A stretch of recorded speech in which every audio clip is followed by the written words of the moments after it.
Hi, I'm Mayor David Black, and welcome to City Happenings. Our police department's crime prevention unit has many faces. One of those is to perform puppet shows for young children. We'll talk to the officers who take on this challenge. And the Sump Memorial Library offers many opportunities for our young people. You'll get to hear about them. 3 city departments got involved with making mosaics in conjunction with a Papillion Manor event. You'll hear from the city employees who use their artistic and creative abilities. It's all next in City Happenings for the week of July 16th. Thanks, Mayor Black. Puppet shows are unique to police work, and Papillion's crime prevention unit officers learn under fire. I was just thrown right into it. First thing back in the crime prevention unit, go have it. We have little stools that we sit on. I'm not a super tall guy, but when you have to hold the puppets up in the air for an extended amount of time, sometimes 20, 25 minutes, it can task on you a little bit. The shoulders get to burn. So I actually like doing more than one puppet because I get to switch out the puppets and get a little break sometimes. But yeah, it's crowded back there. You get 3 full-grown men working the puppets. It can get a little tasking back there a little bit. We never took a class on how to do this. Some of our officers do it very, very well. Some not so good. Probably me. But the payoff for it is big. When you hear those kids out there laughing and Officer Foster or whoever's up there asking them questions after the puppet show and the kids are shouting out these answers, it's great. It's great to hear that, that you've had an impression on them. Fellow officers agree that Brandon Stiggy is the most versatile and flexible of them all. I'm gracious and humble that they would say something like that, but I think maybe they're taking that avenue because it's something I really enjoy to do, and I think if you enjoy something, most of the time you can excel at it. I have never done this before. 3 years ago, I've never held a puppet in my hand, but I enjoy it, and I think it's way more challenging than I had ever expected as well. We do practice, and we try and work on making them more real life, not just monotone, just going through the script. I actually, before I did my first puppet show, I took a puppet home.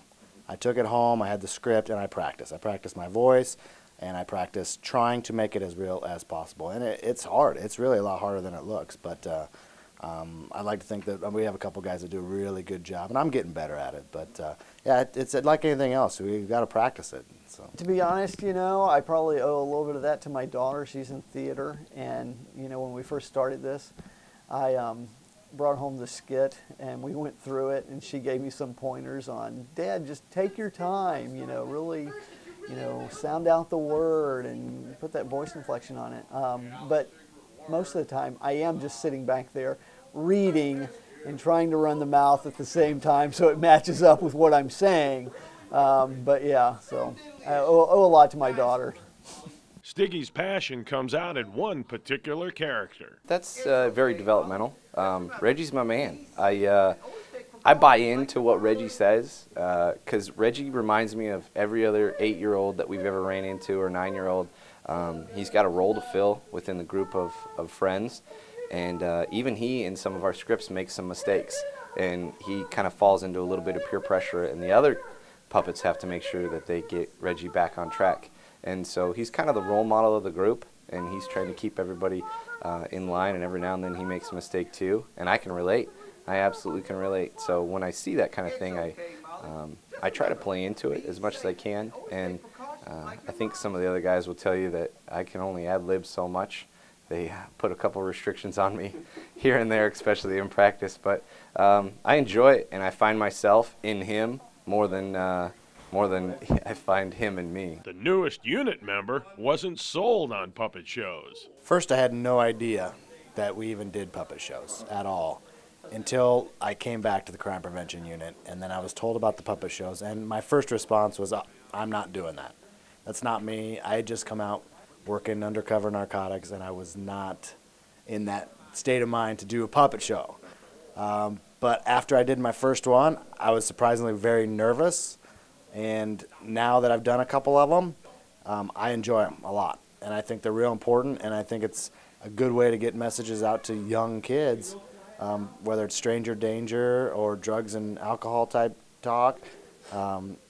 I enjoy it a lot now, and it's really fun. And I look forward to our puppet shows that we do. And we're doing more and more puppet shows as the summer times come around.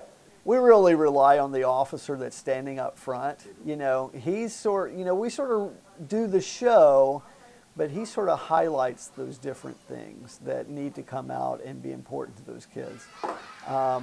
Yeah, like I said, we haven't had any training in this. We just got behind there, cramped space, trying to run the mouth and speak at the same time. You know, does my voice change on a different puppet? Sometimes it probably doesn't, you know. But do the kids care? No. You know, they enjoy seeing it.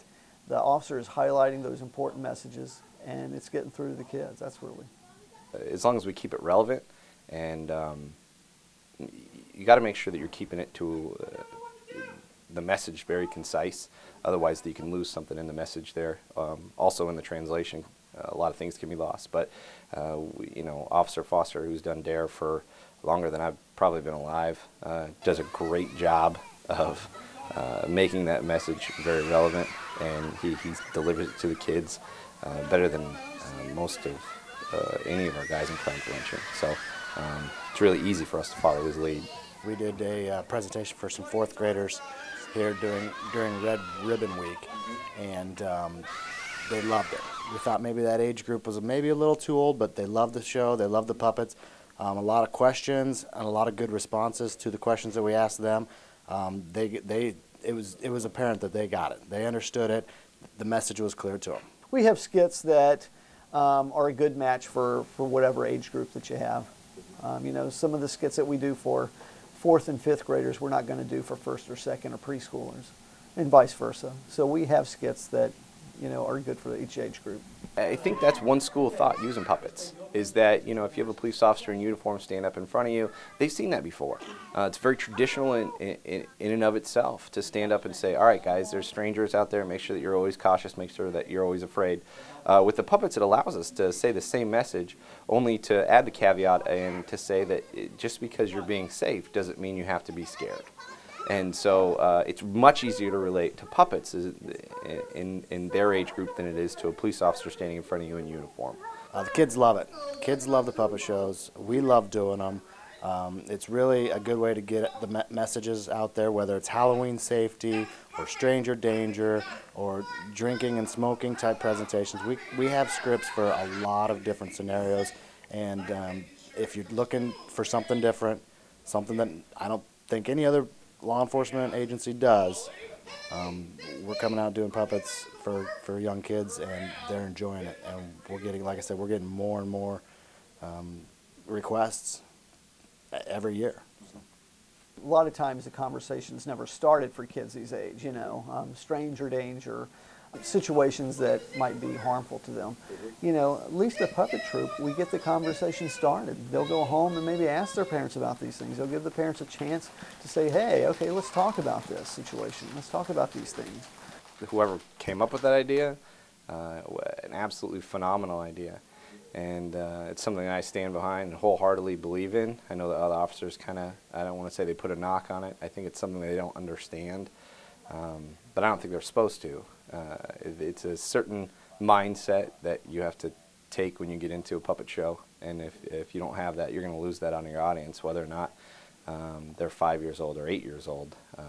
I think we could do a puppet show for 30-year-olds and they'd get it. Working in the crime prevention unit, I'm more of a prevention kind of mindset, so I want to get the message out to them. And we've had some little kids that they don't exactly get the message just because of their age or whatever, and we have some of the younger kids that they get a little scared by the puppets. Kind of freaks them out a little bit for whatever reason.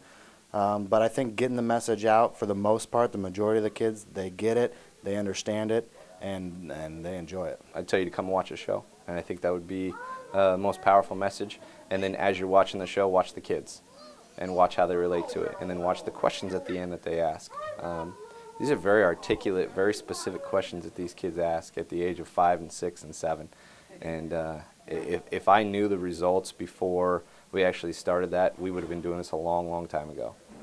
Sump Library's Youth Services Director has been on board for just over a year. Director Robin Clark is happy with the results. I've been able to look over the past year and see a tremendous growth in the collaborative opportunities that Kathy has brought to us. I mean, we are working with the Papillion La Vista school districts. We're working with daycares that we were never working with before, La Petite Academy. We're working, actually this morning we met with the teen director at the Y, and we'll be doing some collaborative programming with them. So that's probably one of the biggest things that Kathy has brought us, is outside the doors of this library.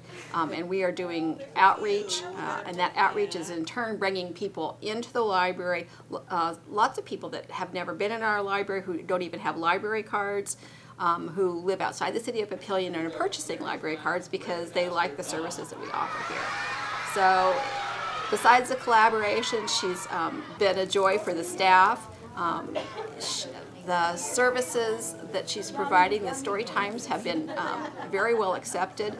And we brought another part-time youth services person in the same time we brought Kathy in. So the two of them have just teamed up, and they are just doing tremendous things. And we're really looking forward to an awesome summer reading program this year. They're going to be doing some different things that I think that the community is going to really be excited about. So I personally and professionally can't say enough good things about our youth services department right now. I think they're on the right track, and we're going forward like a freight train. National Nursing Homes theme for this year is Celebrate the Journey. We had an idea to involve our community, as we always want to, and we asked them to make mosaics for us. They were given the supplies to make them, the backing board, the adhesive, the mortar, and some tiles, a little bit of broken pottery, and asked them, what does celebrating the journey mean to you? And the 22 mosaics that we got back are all similar but yet different. It's just been an outpouring from the community, and we call this our Mosaic project. It's making ordinary something amazing in our community. We had input from the ladies as far as an idea for the design. We wanted to convey what we do here and the different activities. So that's what we did. We included our games, our bingo, our card playing, our music, singing seniors, our art, and a little humor in the middle with my get up and go, just got up and went. So we had input, we tossed ideas around for layout, and we've never done this before, and we're really proud of the way that it came out.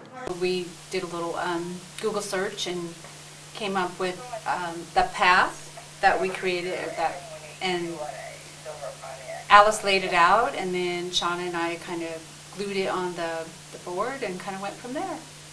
Just breaking up the tiles. Just coming up with the theme. I think that was the hardest thing, trying to figure out if we wanted to do like a family type tree or a path or what.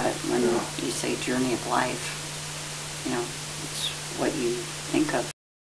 Being a part of the Papillion Manor and what we do at the Papillion Manor as a fire department and an EMS service, it's part of our routine. We're at the Manor all the time.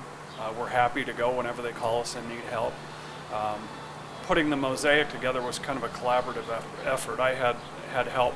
Firefighter Patrick Comstock was kind of the creative brains behind it. And I guess what we thought about was just kind of we're always there.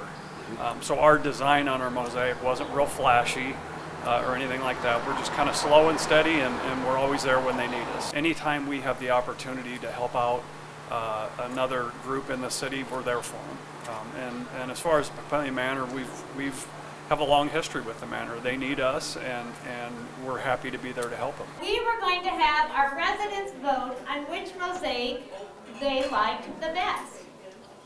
So we did a vote, and I'm here to announce that we have a winner, and therefore we'd like to give them a $100 donation as a result of it. And the winner is... Thank you. The fire department.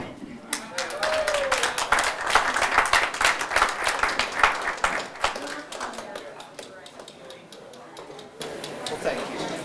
Thank you. That's very kind of you. We appreciate that. We sure enjoy the working relationship we have with you. But that's a credit to Patrick Comstock and his creative design. So we're happy to be a part of their celebration. With summer in full swing, we ask that you use caution and think safety first in all that you do. We also ask that you check out the city website to find out what's going on in Papillion so that you can have a fun summer and support city events at the same time. There are lots of ways to stay up to date with what's happening in Papillion. You can find us on Facebook, follow the City of Papillion on Twitter, or watch the YouTube channel. And of course, information about all departments and programs is available on our website. For more information about Papillion, go to www.papillion.org or just call the Mayor's Hotline at 402-827-1111. Thanks for watching.